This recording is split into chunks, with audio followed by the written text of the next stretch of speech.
การขึ้นและลงของกรุงโรมในประวัติศาสตร์ของมนุษย์มีอารยธรรมเพียงไม่กี่แห่งเท่านั้นที่จารึกสัญลักษณ์ที่ไม่อาจลบเลือนได้เท่ากับจักรวรรดิโรมันการขึ้นจากนครรัฐที่ต่ำต้อยไปสู่การครอบครองดินแดนและวัฒนธรรมแบบเลวีอาธานเป็นตัวอย่างที่ชัดเจนของจุดสูงสุดของความทะเยอทะยานของจักรวรรดิโบราณการกำเนิดของกรุงโรมถูกปกคลุมไปด้วยตำนานและตำนานโดยมีหลักฐานที่เป็นตำนานของโรมูลุสและรีมัสซึ่งวางหลักฐานที่สำคัญของสิ่งที่จะขยายไปสู่สาธารณรัฐที่น่าเกรงขามการเมืองนี้โดดเด่นด้วยการผสมผสานระหว่างชนชั้นสูงและประชาธิปไตยอย่างซับซ้อนซึ่งเก็บซ่อนเมล็ดพันธุ์แห่งความยิ่งใหญ่ของจักรพรรดิไว้ในที่สุดสาธารณรัฐแม้จะมีความสับสนโอลหม่านภายในและความขัดแย้งทางชนชั้นแต่ก็แสดงให้เห็นถึงความเร่าร้อนของจักรวรรดินิยมที่ไม่มีใครเทียบได้ด้วยการรณรงค์ทางทหารอย่างไม่หยุดยั้งและการดำเนินกลยุทธ์ทางการทูตที่ชาญฉลาดทำให้สามารถพิชิตพื้นที่อันกว้างใหญ่ของแอ่งเมดิเตอร์เรเนียนก่อให้เกิดอาณาจักรที่มีขอบเขตที่ไม่เคยมีมาก่อน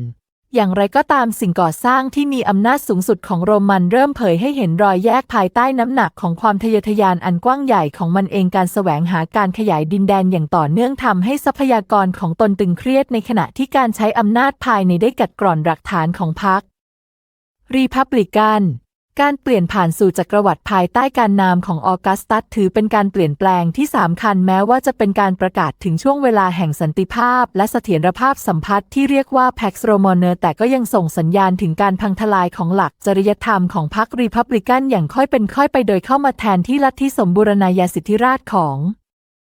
จักรวรรดิจุดสูงสุดของอำนาจโรมันไม่สามารถดำรงอยู่ได้ตลอดไปขอบเขตอันกว้างใหญ่ของจักรวรรดิเริ่มไม่สามารถป้องกันได้มากขึ้นโดยถูกโจมตีจากการรุกรานจากภายนอกและความเสื่อมโทรม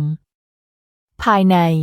ความวุ่นวายทางเศรษฐกิจความเกียจคร้านของระบบราชการและความแข็งแกร่งทางการทหารที่ลดลงส่งผลให้ความเข้มแข็งลดลงอย่างค่อยเป็นค่อยไปการแตกแยกของจักรวรรดิออกเป็นอาณาจักรตะวันออกและตะวันตกในคริสตศตวรรษที่ 4เป็นสัญญาณบ่งชี้ถึงการล่มสลายของครึ่งหนึ่งทางตะวันตกที่กำลังจะเกิดขึ้น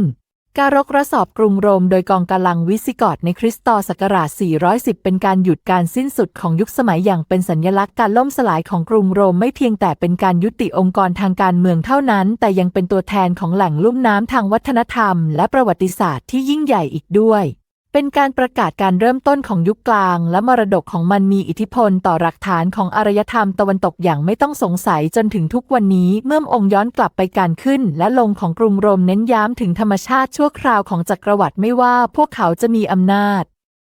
ก็ตาม